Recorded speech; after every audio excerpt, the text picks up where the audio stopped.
Good evening, and welcome to night 28, Fun with Cheese. It's a Blue Monday, so we're going to call Return of the Jack. Return of the Jack, you say? If you've been an ample listener and you've been following along, you know exactly what I'm talking about. Night 15, night 18. Something amazing happened. Tonight's friends of the show, since it's night 28 and we get our nails done once a month, Gerke Hoof Care. Making a return to everyone's farm is a hoof trimmer. Mostly are setting up on a regular schedule. Could be monthly, could be weekly, could be bi-weekly, or bi-monthly, depending on how many animals you have and what kind of rotation they have set up.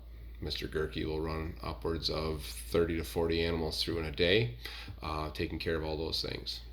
Our other friend of the show tonight include Ken, Cal, Kim, and Ryan and Trevor Hyman, who allowed me to carry on this show for another week of fun cheese.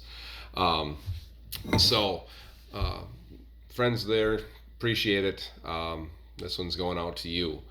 Shoutouts today go to Miss Kathy Banks, who, if you've been on Main Street in the summertime or drive by in summertime in Marshfield between Memorial Day and Veterans Day, you'll see the Veterans banners. She is the coordinator of the Veterans Banner Program in Marshfield. And this year, the program's expanding to both Rudolph and Auburndale with 22 banners in each town, respectively, and over 60 banners in Marshfield. So happy birthday, Kathy. The other birthday going out tonight is to Miss Marilyn Ziggy, the siren of the 8 o'clock Facebook Live sing-along. Marilyn takes requests and does all kinds from polka to rock and everywhere in between. She has a beautiful voice, and keep up the good work. Tonight, our guest flew in from Monterey, undercover.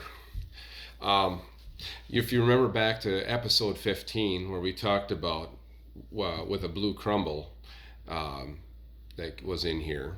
And then in episode 18, we learned about Dave Jack and his overcoming the Monterey area and taking the idea of those cheese that the monks came up with and marketing it and calling it Monterey Jack or Dave's Jack.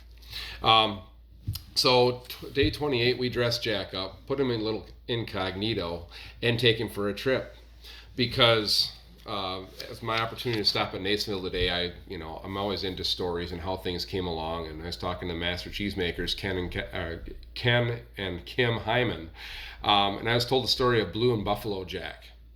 As we're dealing with different food service companies and things like that, you guys all know your kids and my kids, and I was a Happy Meal child, and I'll always go back to a Happy Meal, but heaven forbid you ever change that Happy Meal. Now, the parents, on the other hand, get bored with a Big Mac or get bored with a regular old burger that a restaurant is serving up along with the chicken strips that they have there. So they try and change things up. As they try to do a blue burger, it became very apparent if you take blue cheese, like crumble. Hold on one second.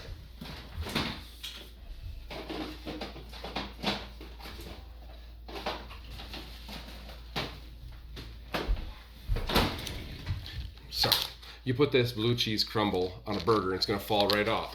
So that the science and the problem was, how do we get this stuff to stay onto a burger and look like that? Well, we took the mold from the blue cheese, made it into a crystallized encapsulated powder, and when the cheese was being stirred for the last time, you've seen them stir the cheese and then they fling the salt, they put the blue cheese penicillium powder on top of the cheese as it's stirring. So then if you look real close, every curd gets a flavor of blue cheese. Now, this cheese slices. It can go into slices and dices. It can shred. It can do all the wonderful things that food service wants it to do. And you can add that black and blue burger to your restaurant menu. The same goes for its travel companion, Buffalo Jack. We'll talk about buffalo and why the buffalo flavor. But as you can see, that powder flavoring goes onto those curds, and as it gets pressed and put into a block, it covers everything, so you get a delicious flavor of buffalo flavoring all throughout. And the story goes that that's how it came about. Now, a mile from here, that's where they patented the technology. It's a little known story. Every cheese factory has its story of what they've perfected to the best. And this is one of the stories out of Nasonville, which is right down the road. And they sell their cheese all over the United States and the world. Kind of a cool deal. And so the story of Jack, I made some burgers for my wife tonight because, who doesn't like a black and blue burger? Speaking of that, you'll notice my shirt says right here, you're staring at me like I'm some piece of meat. I'm sorry, you're backward, but these are the different cuts that are in the front end of the animal. So we have the brisket, we have the short loin, we have the chuck, or the short loin chuck, and the foreshank. Yeah. So I'm an ag teacher. I have all kinds of cool shirts and things like that. But that's the story of Blue Marble Jack. Cool story. Dave Jack never saw this one coming. Remember, this is Milk's step into immortality. Buy some dairy, support a dairy farmer, support your dairy case. We're all in this together. You can help. It's awesome. You got to try this stuff. I wish I could feed this to you. Have a good night. We'll see you for 29.